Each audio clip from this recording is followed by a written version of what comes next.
할렐루야. 우리 주위 돌아보시면서 정신 바짝 차리고 기도합시다. 인사 나누시겠습니다. 정신 바짝 차리고 기도합시다. 오늘은 골로새서 1장 20절 말씀을 중심으로 의인은 화해, 화목, 이와 같은 제목으로 말씀의 은혜를 나누고자 합니다. 화목이라는 헬라어 카탈라게는 문자적으로는 쌍방의 적이가 사라지는 관계를 의미합니다. 즉 이것은 적대가 화평으로 상태가 바뀐 화해를 말합니다. 이것은 인간이 하나님께 다가와서 타협한 것이 아니라 하나님이 주도적으로 관계를 회복하신 사건을 가리킵니다.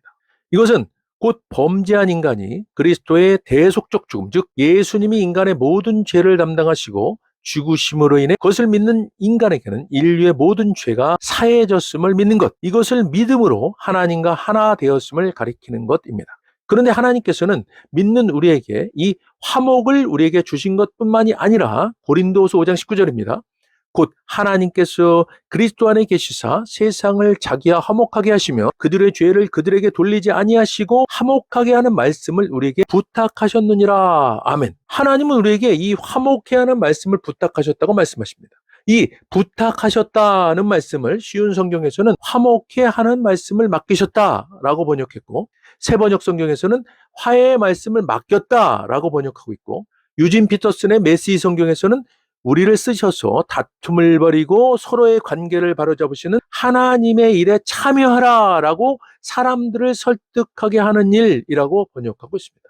하나님께서 우리에게 화목해 하는 직분을 맡기셨는데 특별히 이 직분에 대해서 말씀을 맡기셨다라는 표현을 쓰셨습니다. 사랑하는 여러분, 예수님을 믿어 은혜 아래 있게 된 우리는 화목해 하는 말씀을 맡은 자들입니다. 하나님께서 우리를 믿고 맡기셨고 우리는 믿음으로 그 말씀을 맡은 자들입니다. 고린도서 4장 2절입니다. 맡은 자들에게 구할 것은 충성이니라. 아멘. 그래서 우리는 우리가 누리게 된 화해, 화목의 말씀을 맡은 자들로서 충성을 다해야만 하는 것입니다. 그렇다면 이 화해, 화목에 대해 좀 더 깊은 이해가 필요할 것 같습니다. 앞에서 화목의 헬라어 원어 카탈라게를 설명하면서 언급했지만 좀 더 자세히 설명드리자면 우리가 오늘 나누고 있는 말씀에서 사도 바울은 자신이 강조해서 말하고 있는 의인에 대해서 화해의 개념과 관련시켜 설명하고 있는 것입니다. 의인의 헬라어 디카이오는 의롭다고 선언하다, 무죄로 판결하다 라는 뜻으로 법정에서의 신분 변화와 판결의 전환을 말하는 것으로 하나님이 법정에서 의롭다라고 선언하시는 행위를 말합니다. 화해의 헬라어 카탈라게는 용어상으로는 다르지만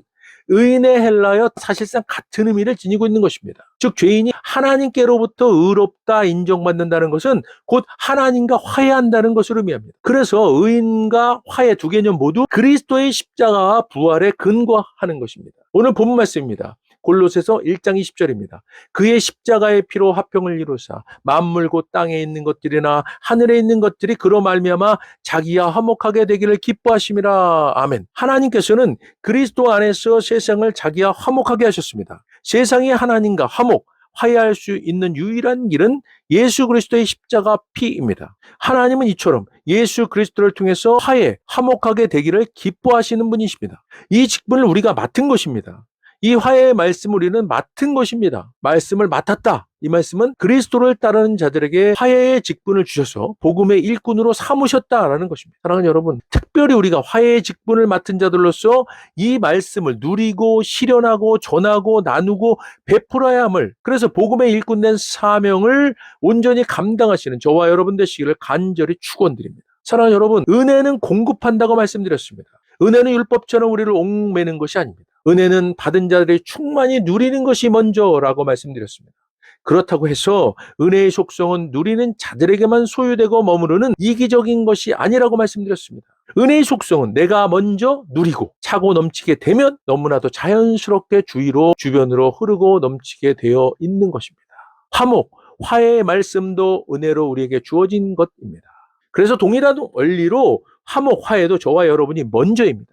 먼저 충만하게 채우시고 누리시고 실현하십시오. 이 은혜는 여러분으로부터 차고 넘쳐서 이웃으로 주변으로 흘러 넘치게 될 것입니다. 이렇게 하심으로 화해의 직분을 맡은 자들이 하나님의 의의 실현에 참여하는 자들이 되는 것입니다.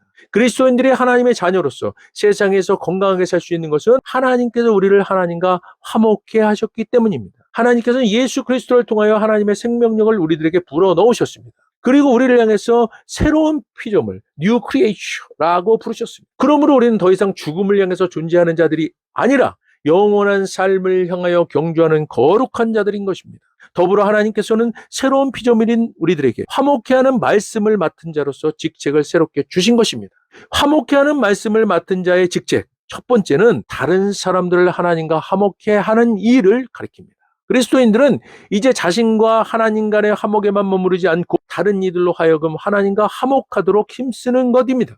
여기서도 여러분이 먼저입니다. 충분히 그 화목의 은혜를 누리심으로 주의로 차고 넘치게 하십시오. 내가 먼저 이 은혜로 충만하지 못할 때 남에게 전하는 화목은 진정한 화목으로의 생명력이 약하게 마련인 것입니다. 둘째로 그리스도인은 세상의 불화와 불평등을 화목과 화해로 인도하는 중요한 역할을 이 세상 가운데서 수행하는 것입니다.